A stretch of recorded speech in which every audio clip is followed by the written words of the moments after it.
So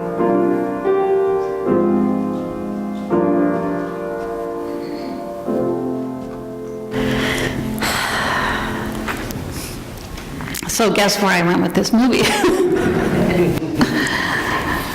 The movie Saving Mr. Banks crept up on me. I watched the BBC film, The Secret Life of Mary Poppins, early in the week. And the week before, Saving Mr. Banks was in every theater, every evening, several times. But when I went to go see the movie, thinking that I would see it on Thursday evening, it wasn't there anymore. It had left the movie theaters, and every single way that I could download it on the internet came with the risk of multiple viruses or an investigation by the NSA. The only time I could get to see it was on Friday morning at 10:30, and so I missed a staff meeting in order to take in the movie. I think that by watching The Secret Life of Mary Poppins, I kind of had my head around the movie, thinking I had seen it and knew what it was about. I had planned, actually, to see Mary Poppins again, just so that I had time to sort of sort it all out through my head. But The Secret Life of Mary Poppins did a lot of that sorting for me.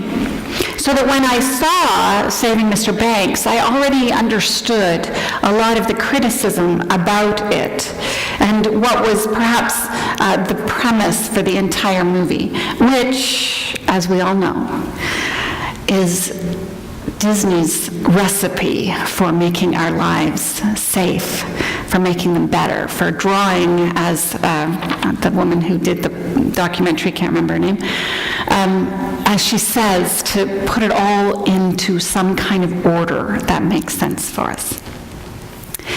The story of P.L. Travers' life growing up in the Goff family, her father's name was Travers, and that's why she took that on as at a later date as her pen name, was, as Anne has intimated, a challenging life, a life that was filled with fear, with concern. Though her father died probably as a result of an epileptic seizure, she believed through the whole of her life that it was his alcoholism that had killed him, and indeed that's how it's represented in the movie.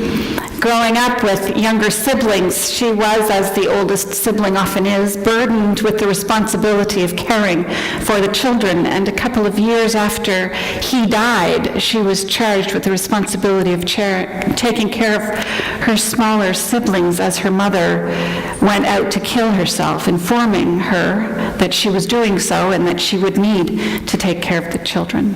Her mother said that she was going to go and drown herself, and she left in the night. In the movie, Travers runs after her, trying to save her, and ultimately does save her in the middle of the water. But what actually happened, or as she tells the story later in her life, she sat with her young siblings in front of the fire, told them stories, and played make-believe until her mother came back unsuccessful in her attempt at suicide.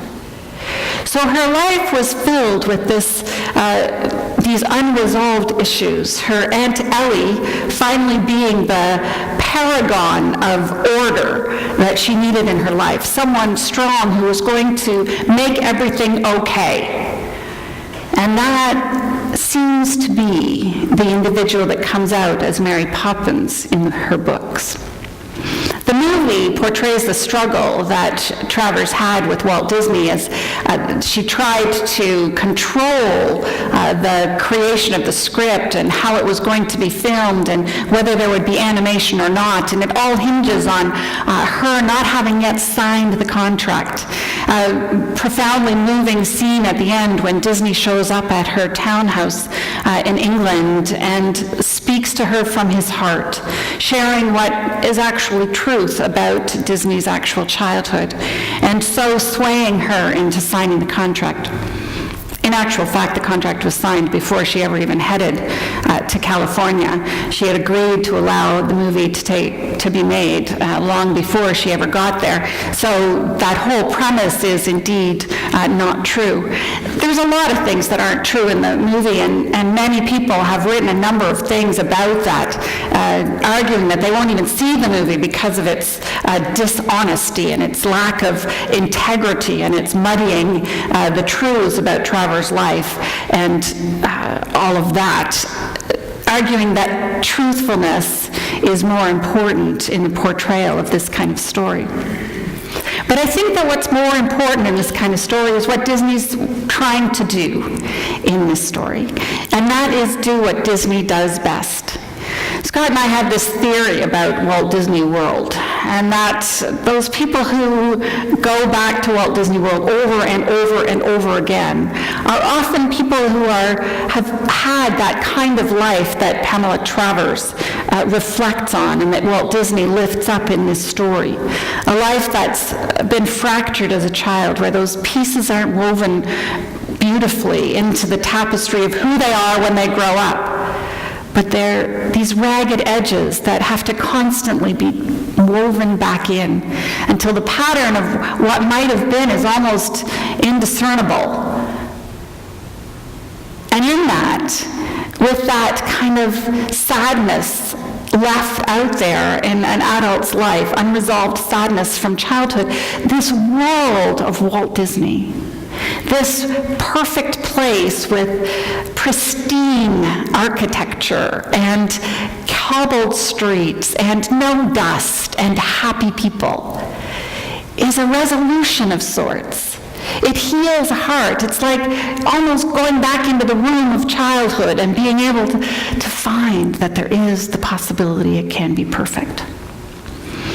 And Walt Disney does this with his movies over and over again, perhaps because of that childhood that he tells of in this movie, perhaps because things weren't perfect, because that tapestry, the way it was finely woven, is so shot through with sadness and with sorrow that it can't remain that way.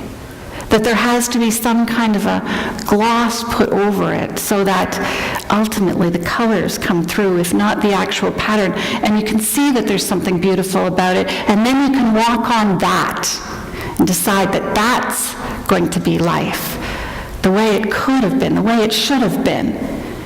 Maybe not accepting the way it is makes life more easy. And so in this movie, I think that what Disney is trying to do is go back and say it's okay to so many people who, like me and like you and like gazillions around the world, didn't have that perfect childhood. If anyone here has had a perfect childhood, put your hand up. Okay, you don't have to put your hand up. I'm going to just acknowledge that you're not in the majority. You can feel very special about yourself, but most of us didn't have a perfect childhood. And so the appeal of these movies is that it helps us find some order in there. It helps us take another breath and take another step and find our way toward what might be. In the focus moment, the final bit that I could barely get out was that part about let's try to do this differently. Let's try to not have to get to the place where our lives are so scarred by sorrows and tragedies that we can't make head nor tails out of them. Let's try to create a world where we can nurture and nourish and support so that whatever that whole tapestry that someone's life might be woven the first time, with beauty and with love and with trust and with compassion, with those things that make life beautiful and strong and give us the confidence to live out who we are. Let's try to do that. We can't do it for all the different families. And this community itself, the overwhelming need, probably beyond anything that we could do. That contrary to the concept that government is only a nasty thing, we can invite and challenge and create organizations and a political will to provide supports so that when children are being nurtured, it's by hand and by guidance that will stream beauty and love and compassion into their lives. There are three things that people say are essential for that well-being to be developed in someone's life: safety, belonging, and mattering. When you think about your life, and you think about the life of Pamela Travers or Walt Disney or the Banks children in the Mary Poppins stories, the idea of being safe, of being in a place where you can grow and risk and know that you're not going to be judged, you're not going to be exiled, you're not going to end up on the dark side of the emotional moon of your parents if you tried to do something that was outside of their recommended course. That you have the safety, the security to explore who you are, to develop your character, to screw up and end up in a puddle face down and figure out how to get out yourself. Safety is one of the most essential elements to well-being, to confidence, to creating compassionate, whole, empathic individuals. And finding ways to build safety into the families in this community and all communities is an essential element of what I think communities should be about. Belonging is another one. Being able to look around and see that you're in the place where people accept you and love you and will make your life simpler, will challenge you in those ways that you need to be challenged, that you're one of them. Recognizing belonging and being part of a group is hugely important. And in the Forbes magazine article where they were talking about these three things and taking advantage of them in a corporate sense, they referred to gangs as like this final grasp for belonging, that so many people in a fractured world where all of the norms and all of the groups that used to be are no longer in existence, or if they are, it's politically incorrect to identify with one of them. And so gangs will create some kind of a symbol on their body that will say to everybody else around them, I'm one of you, I'm one of you, I'm one of you, over and over again, reiterating that sense of belonging because it is so integral to the human soul to be part of something and be recognized as that. Hugely, hugely important. And the next one is mattering. If you don't matter to anybody, your life is just flailing around, trying to find something to hang on to that you can make a difference in. We need to matter to other people. We need to matter in our families of origin. We need to matter in our workplaces and in our communities. We need to make a difference. We don't need to be the only one, the one at the front, the one carrying the flag, the one carrying the torch, the one who's going to make everything better. You don't need all of that. You just need to matter, to have something you do that makes a difference in someone else's life, that they would miss you if you weren't there, because you have something to offer of meaning and of value, and it matters to other people. If we were to take out of Saving Mr. Banks all the little pieces of the story of Pamela Travers' life and the Goff family, if we were to take all of them out and put them together, and we were to take all the pictures of the Banks children from the books, Mary Poppins books, and all the ones from the Mary Poppins movie too, and we were to play them together and look for those things. Where's the safety come in here? Is there any safety in this situation? How do we know that those children were able to take risks and be congratulated for that risk and cared for when it failed? Where is the safety in those lives? And where is the belonging? When did the children in Mary Poppins finally feel like they belonged? And when did they finally feel like they mattered? I think the time that they finally felt that they mattered was just when they went flying the kite. The piece of music that Travers is supposedly moved by so much that she starts dancing, a story that is absolutely untrue, but deeply moving in the movie. When we look at those stories, particularly the ones about Travers' childhood, we can see that so much was broken.